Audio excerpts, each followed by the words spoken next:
கவனிங்க. இனி பாருங்க, இதை தெரிஞ்சுக்கிட்டோம். திருவமுது ரொம்ப முக்கியம். சிவபூஜையிலேயே ரொம்ப ரொம்ப முக்கியமானது. நீங்க அலங்காரம் பண்றது பெருசு கிடையாது, விளக்கு போடுவது பெருசு கிடையாது. என்ன முக்கியம்? திருவமுது. உதாரணத்துக்கு பார்க்கலாம், குழந்தைங்க நல்ல செயின் வாங்கி போட்டிருக்கீங்க, தங்க சங்கிலி, நல்ல உடல், 2300 ரூபாய்க்கு குழந்தைக்கு வாங்கி போட்டிருக்கீங்க. சரியா?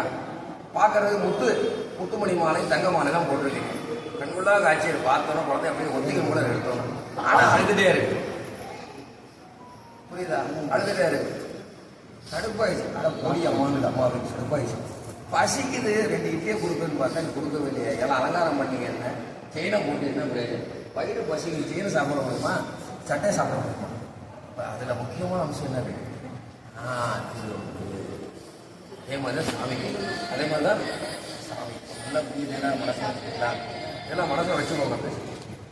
தகவல் நல்ல. அப்போ இறைவருடைய வழிபாட்டுக்கு முக்கியமாக கருதக்கூடியது, முதன்மையாக கருதக்கூடியது திரு அமுது படையல், நிவேதனம். சரியா? அடியாருக்கும் அதே தான். அடியாருக்கும் அதான். அடியாருக்கும் அதுதான். நல்லா கவனிக்கணும். இப்போ சிவனடியாருக்கும் அதுதான், சிவனாருக்கும் அதுதான், குருவுக்கும் அதுதான். நல்லா புரிஞ்சுக்கணும்.